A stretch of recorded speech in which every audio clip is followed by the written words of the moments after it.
മതാടിസ്ഥാനത്തിൽ IAS ഉദ്യോഗസ്ഥരുടെ WhatsApp group ഉണ്ടാക്കിയതിൽ സസ്പെൻഷനിലായ വ്യവസായ director K ഗോപാലകൃഷ്ണനെ കൈവിടാതെ സർക്കാരിന്റെ കരുതൽ. ഗുരുതര ആരോപണങ്ങൾ ഒഴിവാക്കിക്കൊണ്ടാണ് സർക്കാർ ചാർജ് മെമ്മോ നൽകിയിരിക്കുന്നത്. ഫോൺ ഹാക്ക് ചെയ്യപ്പെട്ടുവെന്ന് ഗോപാലകൃഷ്ണൻ പോലീസിൽ പരാതി നൽകിയ കാര്യം ചാർജ് മെമ്മോയിലില്ല. മുസ്ലിം ഉദ്യോഗസ്ഥരുടെ ഗ്രൂപ്പ് ഉണ്ടാക്കിയതും ഉൾപ്പെടുത്തിയിട്ടില്ല. പോലീസിന് നൽകിയ സ്ക്രീൻഷോട്ടും റിപ്പോർട്ടും മെമ്മോയിൽ ഇല്ല. ഇതെല്ലാം പ്രഥമദൃഷ്ട്യാ ഗോപാലകൃഷ്ണനെതിരായ തെളിവുകളാണ്. എന്നാൽ തൽക്കാലം പരിഗണിക്കാതെയാണ് മെമ്മോ നൽകിയിരിക്കുന്നത്. IASകാർക്കിടയിൽ വിഭാഗീയത ഉണ്ടാക്കാൻ ശ്രമിച്ചുവെന്ന് മെമ്മോയിൽ പറയുന്നുണ്ട്. കെ ഗോപാലകൃഷ്ണനെതിരെ കേസെടുക്കാനാവില്ലെന്ന് പോലീസ് അന്വേഷണ റിപ്പോർട്ടിൽ വ്യക്തമാക്കിയിരുന്നു. വിദ്വേഷ പരാമർശങ്ങൾ അടങ്ങിയ സന്ദേശങ്ങൾ ഗ്രൂപ്പിൽ ഇല്ലാത്തതിനാൽ കേസ് നിലനിൽക്കില്ലെന്നാണ് പ്രാഥമിക അന്വേഷണം നടത്തിയ narcotic cell assistant commissioner Ajith Chandran നായരുടെ റിപ്പോർട്ടിൽ പറയുന്നത്.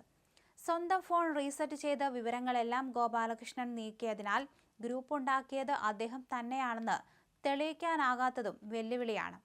വിവാദ ഗ്രൂപ്പിൽ അംഗങ്ങളായി ചേർക്കപ്പെട്ട IAS ഉദ്യോഗസ്ഥരിൽ ആരെങ്കിലും പരാതി നൽകിയാൽ മാത്രമേ കേസ് നിലനിൽക്കൂവെന്നും പുറമേ നിന്നുള്ളവർ നൽകുന്ന പരാതി മതിയാകില്ലെന്നുമാണ് പോലീസ് നിലപാട്.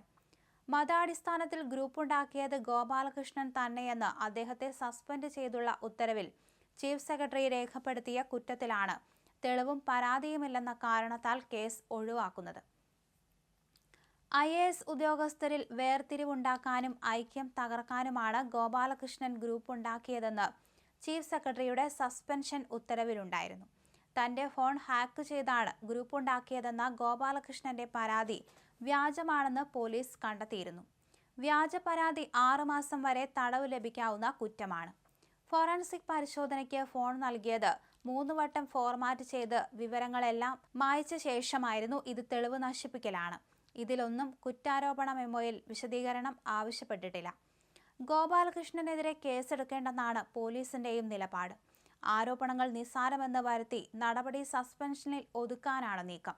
മുസ്ലിം ഉദ്യോഗസ്ഥരുടെ വാട്സപ്പ് ഗ്രൂപ്പിൽ തന്നെ ഉൾപ്പെടുത്തിയതിനെതിരെ അദീല അബ്ദുള്ള ചീഫ് സെക്രട്ടറിക്ക് പരാതി നൽകിയിരുന്നു. അതിലും അന്വേഷണമില്ല. ഗ്രൂപ്പുകൾ രൂപീകരിച്ചെന്നല്ലാതെ വിദ്വേഷ സന്ദേശങ്ങളോ പരാമർശങ്ങളോ ഇല്ലെന്നും ഗ്രൂപ്പിന്റെ ഉദ്ദേശം വ്യക്തമല്ലെന്നുമാണ് പോലീസ് നിലപാട്. ഗ്രൂപ്പിൽ ഉൾപ്പെട്ട ആരുടെയും പരാതിയില്ലാതെ കേസ് നിലനിൽക്കില്ലെന്നും പോലീസ് പറയുന്നു.